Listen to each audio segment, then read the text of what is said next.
Le Parlement britannique reprend le contrôle. Écarté de la décision sur le Brexit par le référendum de juin 2016, et exclu des discussions du gouvernement avec Bruxelles sur sa mise en œuvre, il s'invite dans le dossier à la veille du sommet européen au cours duquel les 20 devraient donner leur feu vert à l'ouverture de la deuxième phase de négociation entre Londres et Bruxelles.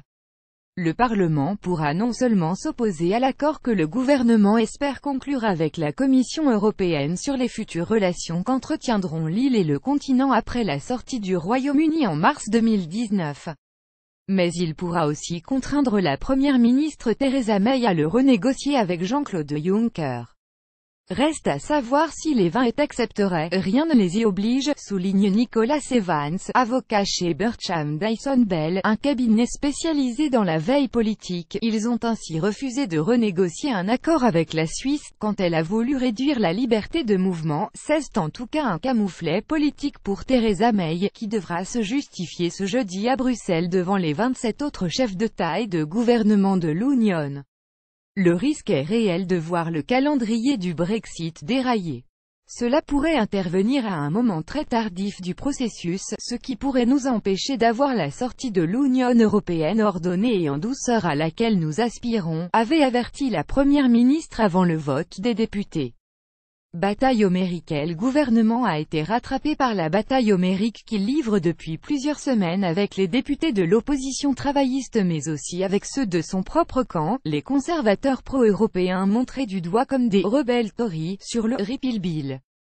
Un projet de loi crucial pour le Royaume-Uni, puisqu'il fixe les conditions dans lesquelles seront conservés ou abrogés, après le Brexit, les 12 000 textes d'origine communautaire s'appliquant dans le pays. Après plusieurs heures de débat, les députés britanniques ont adopté de justesse, par 309 voix contre 305, un amendement exigeant que le Parlement adopte un texte distinct pour valider tout accord de sortie de l'Union européenne.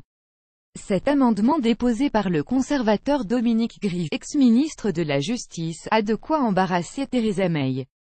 Il revient en effet à donner aux parlementaires le pouvoir de renvoyer la première ministre à la table des négociations, à Bruxelles, si l'accord qu'elle espère conclure avec la Commission européenne sur le Brexit ne leur convenait pas. Cadeau empoisonné poire éteindre l'incendie, le gouvernement avait accepté de donner au Parlement voix au chapitre.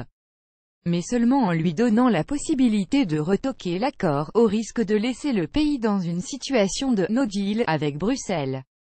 Une décision évidemment lourde de conséquences, dont les députés prendraient alors la responsabilité. Un cadeau empoisonné, en somme. Le Parlement ne s'y est pas laissé prendre. L'amendement était soutenu par la Labour et par 10 députés Tories. 5 autres étaient réputés « rebels » et menaçaient donc de les rejoindre. Suffisamment ont sauté le pas pour mettre en minorité le camp soutenant la position du gouvernement. Theresa May ne dispose que d'une courte majorité de 13 voix au Parlement, grâce au soutien du parti unioniste irlandais DUP. Le gouvernement avait proposé à la dernière minute de déposer dans quelques jours un amendement tenant compte des demandes du Parlement. Un geste qui n'a visiblement pas suffi. Correspondant à Londres.